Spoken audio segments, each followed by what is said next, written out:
Okay, today is Thanksgiving Day, November 26, 2020.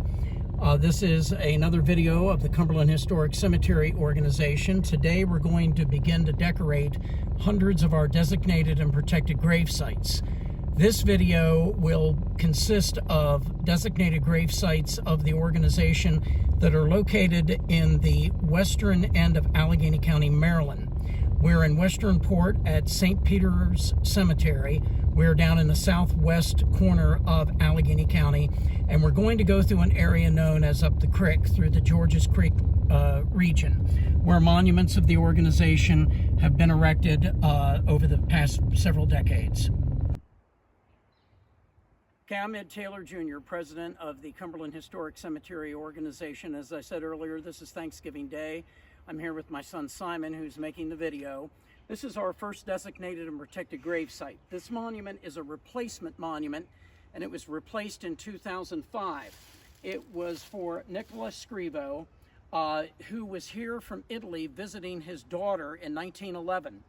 Mr. Scrivo was never a citizen of the United States. He died over here. He had every intention of going back to Italy, but when he was here in 1911, he caught the flu and he died, and the family buried him in the closest Catholic cemetery to Kaiser, West Virginia at the time. His daughter is Christina Scrivo Angeletta, who we showed her monument in the previous video on All Souls Day at St. Patrick's Cemetery in Cumberland. I'll read this monument. It tells a little story. Nicolai Scrivo, born in Regate, Columbia, Italy. His wife, Carmela Ricci Scrivo, is buried in Italy. Nicola died in Kaiser, West Virginia on March 11, 1911, at the age of 53 of fever while visiting his daughter, Christina Scrivo Angeletta. Christina died January 16, 1960, and is buried at St. Patrick's Cemetery, Cumberland, Maryland. I'll have to move the little statue here. May the souls of all the faithful departed through the mercy of God rest in peace. Amen. The grave of Nicholas Scrivo is designated and protected by the Cumberland Historic Cemetery organization.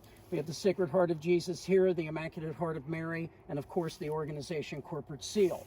Around the back, down at the bottom, we have this monument was erected in September 2005.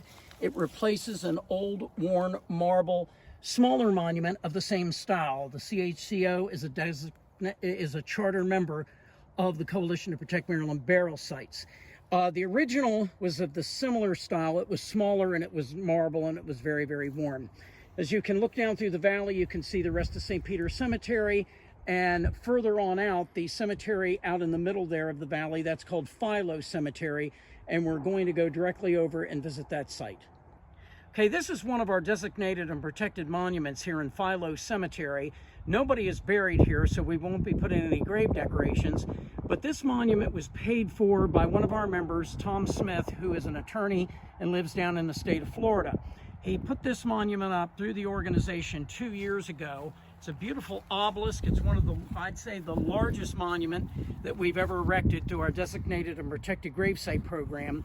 And as the camera moves around, you can see that all the lettering is done in gold leaf, which makes it very, very interesting.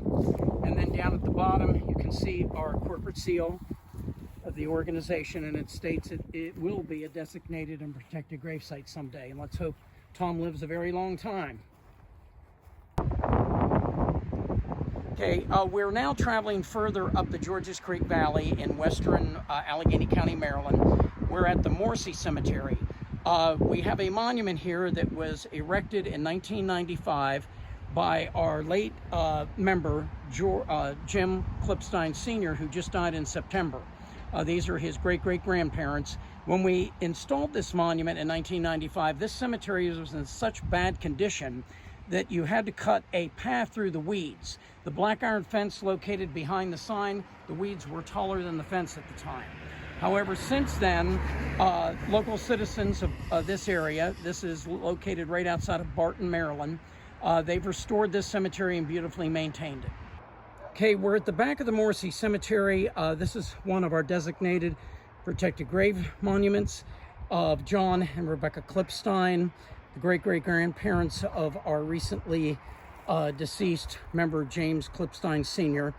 As I said, this monument was erected in 1995. These graves were unmarked for many, many decades. The monument is covered with a little bit of moss because it is in the shade during the summer. We need to sweep that off a little more.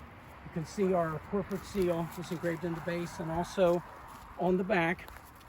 And we're decorating our graves for the Christmas season. We decorate our designated and protected grave sites several times a year for Memorial Day in the fall season, and lastly at the end of the year for the Christmas season. And hopefully by Sunday of this Thanksgiving Day weekend, all of our several hundred designated and protected grave sites will be decorated for the Christmas season. Okay, we're further along Georges Creek Valley. We're at Laurel Hill and Mount View cemeteries. We're going to travel way up this hill. We have one of our deceased members buried up there. Okay, we're now up at the top of the hill. This is the monument of Brenda Robertson, who died in 2013. This is a beautiful red granite monument, one of our designated and protected grave sites of the Cumberland Historic Cemetery organization. Okay, we're at the grave of Francis Treese. This is a monument that one of our members commissioned us to erect in 1995. We're at the Oak Hill Cemetery on top of the mountain above Lonacone, Maryland. And you can take a look. The cemetery is in very, very good condition. Very large, very hill terrain type of cemetery. Very beautifully well kept by the local citizens of Lonacone, Maryland. And we have one other monument placed upon a grave that we'll visit before we leave this site. Okay, this monument is a flat, designated and protected monument. We're still in Oak Hill Cemetery. We are about 100 yards from the Treese grave where we were just at. This is Amanda Addison, who died in 1966. And to our knowledge, she is the only black lady buried here in Oak Hill Cemetery. This monument was put in by the family she worked for in 1995. Okay, we're at St. Joseph's Cemetery. This is owned by St. Joseph's Catholic Church. We're up on one of the hills above Midland, Maryland, again along the Georges Creek Valley. We're going to visit the grave of two middle-aged men who recently died. The monument was installed by their aunt, Lisa Jones, who is one of our longtime members, and we'll visit their grave very shortly. Okay, we're at our designated and protected monument for brothers Daniel and Robert Booth. This monument was put in just 2 months ago in September by the brothers' aunt, who is Lisa Jones, who's one of our longtime members. As I said, we're here in St. Joseph Cemetery in Midland, Maryland.